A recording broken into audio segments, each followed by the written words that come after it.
Ikukwento ko sa inyo ngayon kung paano nabago ang buhay ko nang dahil sa isang kaway lang. Usap-usapan dito sa barko na merong restaurant sa labas na nagbebenta ng piniritong isda. Yun lang ang plano ko ngayong araw na to, lumabas para bumili ng piniritong isda. Ito naman yung tinatawag nilang post na, "Tayo ka dyan anak, picturean kita." Munta nga lang. Ito na nga, lumabas na ako ng puerto, hinahanap ko yung restaurant na nagbebenta ng piniritong isda. At dito na nga nasimula mabago ang buhay ko. May kumakaway sa akin, akala ko ako yung kinakawayan, nagtatawag pala ng taxi. So para hindi ako mapahiya, nagtawag din ako ng taxi. Ito ako ngayon nakasakay ng taxi, bigla ako napatur ng di oras. Seryoso to. Kinakabahan na ako sa mga oras na to kasi hindi ko alam kung legit ba tong ginawa ko or ibibenta lang ang kidney ko. Tinatabi ko yon para sa iPhone 15 Pro Max. So ito na nga yung una namin pinuntahan. Tinatawag nila tong Umbrella Street daw. Alfred pala pangalan ng tour guide ko, mabait naman siya. Sabi niya sa akin, sikat na sikat tong street na to dito, kaya picturean mo na at videohan mo na matindi. Naniwala naman ako, pero unti-unti ko nare-realize, parang ako lang yung turistang naglalakad dito ngayon. Napapansin niyo rin ba? Ito pala si Kuya Alfred, mukha lang taga-responde yan pero mabait yan. Tapos dinala niya ako dito sa may pink na street. Sabi niya sikat na sikat din daw to dito.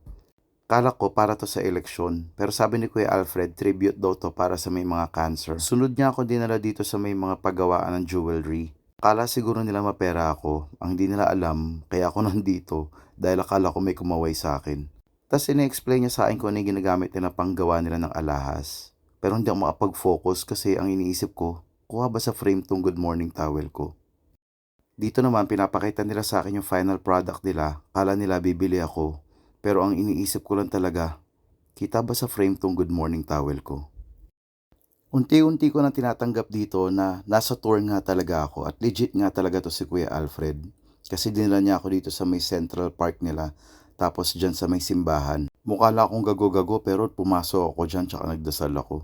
Ito pala yung munisipyo nila na ang sabi ni Kuya Alfred, very historic daw to kasi dito daw nila pinunit yung sedula nila.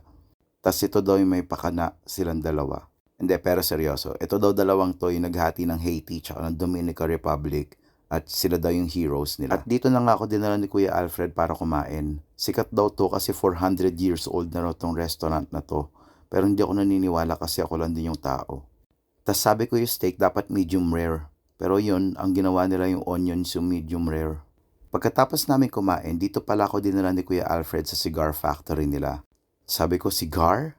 Ew. Hindi, joke lang. Napatry din ako dyan. Tapos yan na yung finished products nila at pang-export nila. Tapos dito, kinumpronta na ako ni Kuya Alfred. Sabi niya sa akin, ba't wala kang binibili sa lahat ng mga pinagpupuntahan natin? Tapos dito ko na kinuwento sa kanya lahat na nangyari.